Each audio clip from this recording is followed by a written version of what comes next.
Hello there, everyone. Welcome to Leadership Lessons. I'm Pastor Adam. Thanks for being here today and joining the podcast. I'm glad to have you a part of what God is doing and what I'm going to share with you today.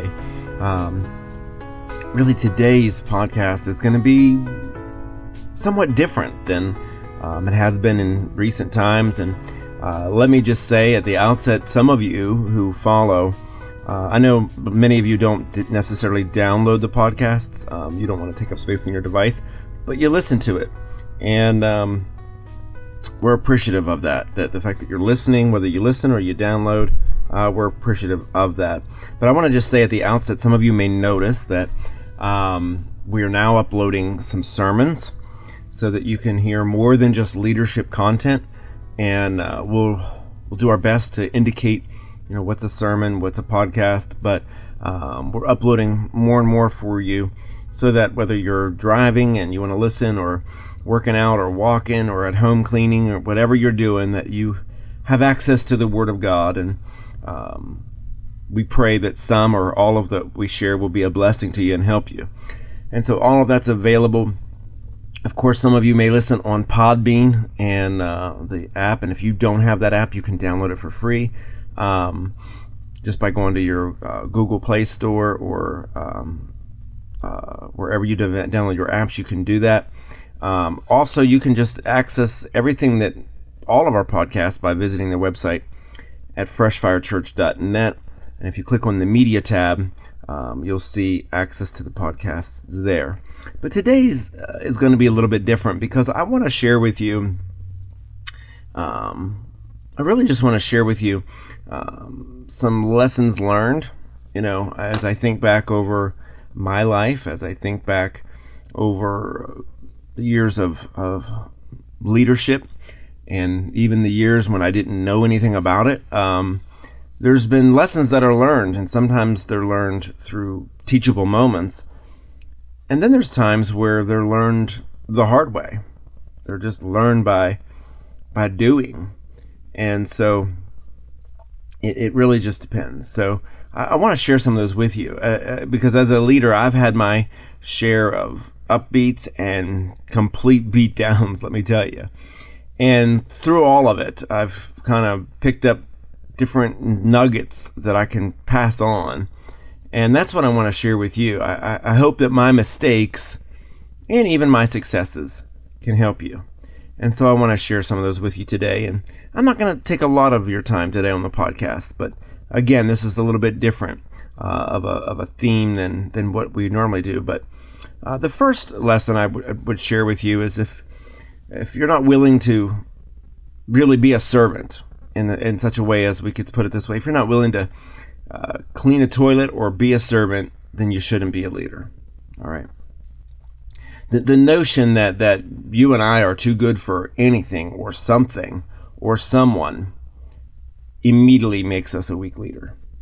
The very notion that we're too good for anything or anyone or some job makes us a weak leader.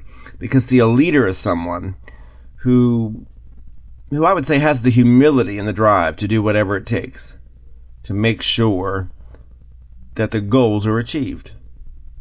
And I really believe when you and I set that kind of example, other leaders will do the same.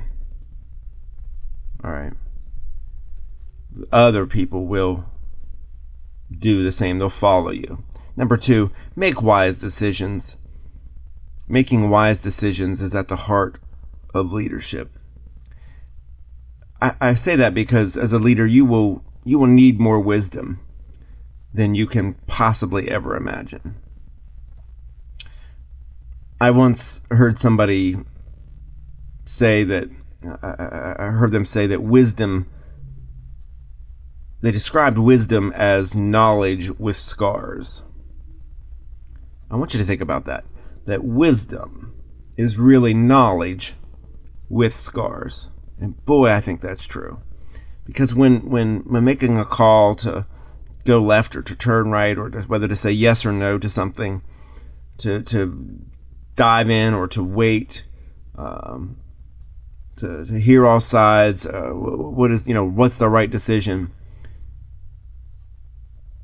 we really get to a point where, we learn throughout life, throughout being seasoned, throughout our experiences, that really making wise decisions is at the heart of leadership, and that wisdom is really knowledge with scars. As a leader, you really got to leave yourself. I've always said, give yourself the grace to fail. Realize that as a leader, you likely could make the wrong decision. But as a leader, we have to learn when to go for it, when to wait, to seek counsel, to hear all sides, and then do the wise thing. So many times as a leader, we feel almost like we're being pushed into, we have to make a decision right now. And as a leader, I've really learned to just pull back and not allow the emotions or the urgency of other people force me into making a decision that I'm not ready to make. We can think about it in a lot of ways. If our ministry is growing, or if we're moving towards a building project and yet everyone else is gung-ho and ready to go. But if you don't have enough information in front of you, if you haven't been provided enough financials, if you haven't been provided enough details or blueprints or costs or whatever it is, for you to make that decision confidently, you don't make it.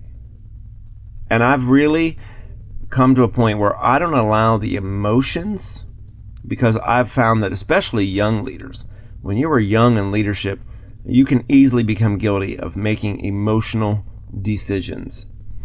And there is nothing more misleading. There is nothing more misleading than when you and I make emotional decisions. All right? And so really making those wise decisions is at the heart of leadership.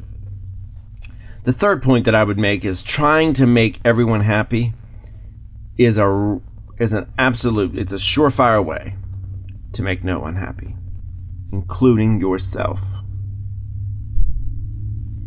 You see, we're always, as a leader, the whole purpose of being a leader, you're always going to have to make decisions that won't be popular. All right. But if you make decisions based on what everyone wants, you end up being in a world of hurt. You may say, well, why do you say that? Because I've really learned that the masses aren't always right. Right. Remember what growing up our mothers and fathers taught us. Just because everyone else is doing it, they would say, doesn't mean you need to.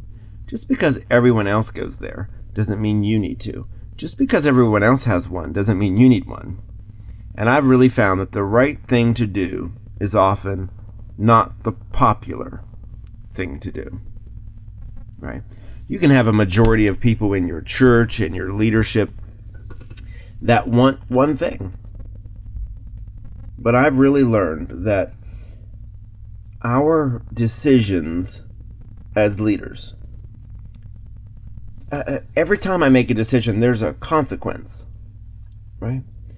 There's a cause and effect with everything that we do, right? And you know that when you make a decision, some people are not going to be happy. I've really found, as I said, trying to make everyone happy is a surefire way to make no one happy.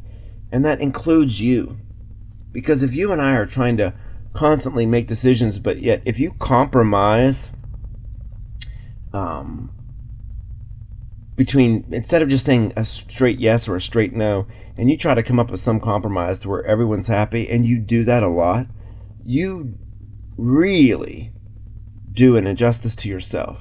You're robbing yourself of your own peace, because you're allowing yourself to be worried and operate out of fear. And so you end up making a decision out of fear that you're not comfortable with. You're trying to keep peace. And yet, in the midst of trying to keep everyone else at peace, you're losing yours. You're losing yours. See, what I've really found is being a successful in leadership is that you have to be confident enough to realize that people aren't always going to agree with you or like your decisions. but I stay rooted and grounded in the Word enough to know that my yes is yes and my no be no. That I know, most times I know what direction the Lord needs me to go when I'm absolutely approached with that decision. When I'm confronted with that decision, then that moment I can almost instantly make a decision. Are there times I take longer? Sure.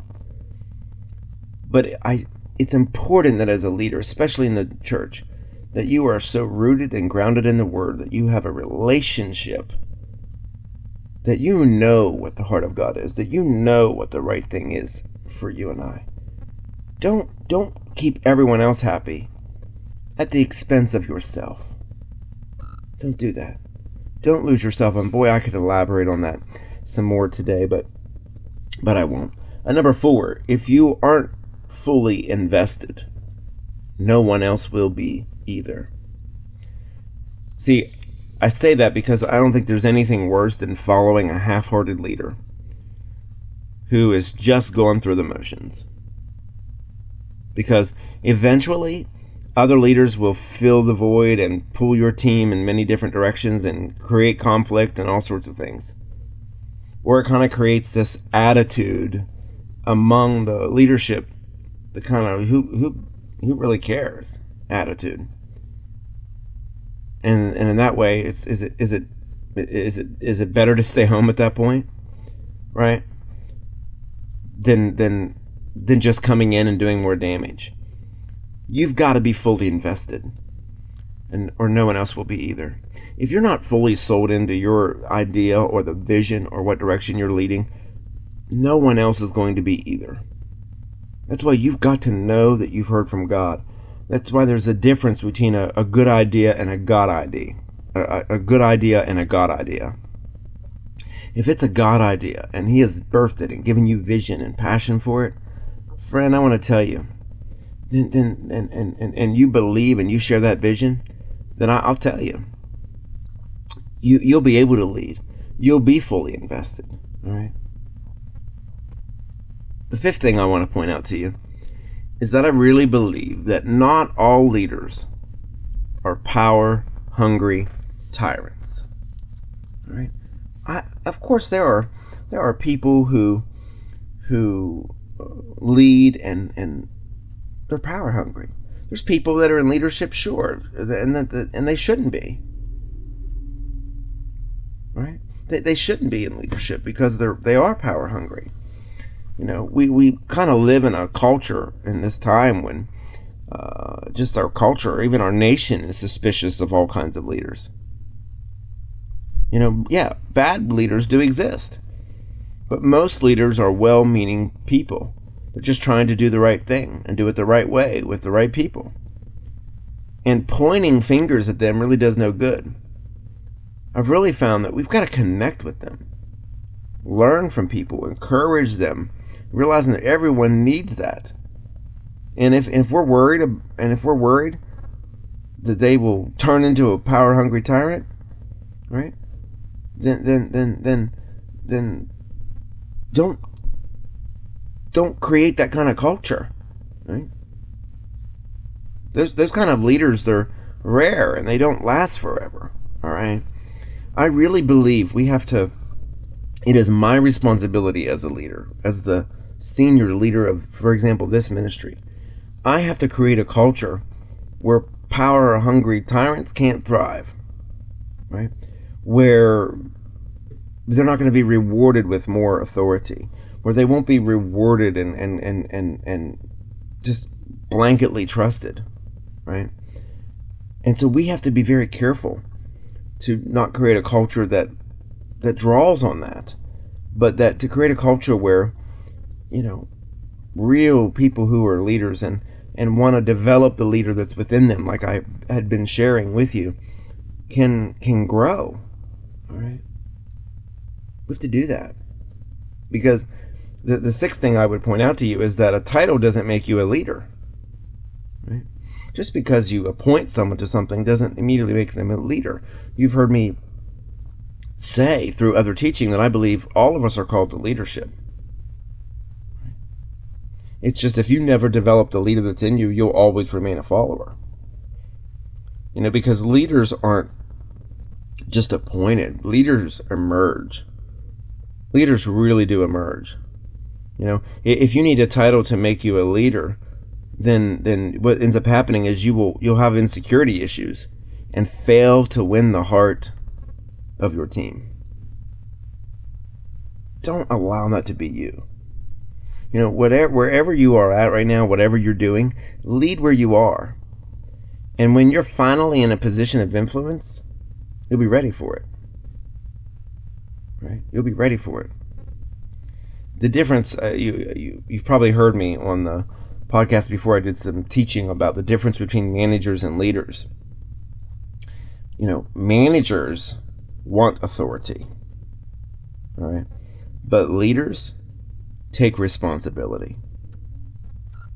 It always reveals a lot to me when you work with leaders and you're raising leaders up, and you can approach someone and ask them about a problem, or point out something that's not going right, or point out an error, and the first thing they'll do is come up with an excuse.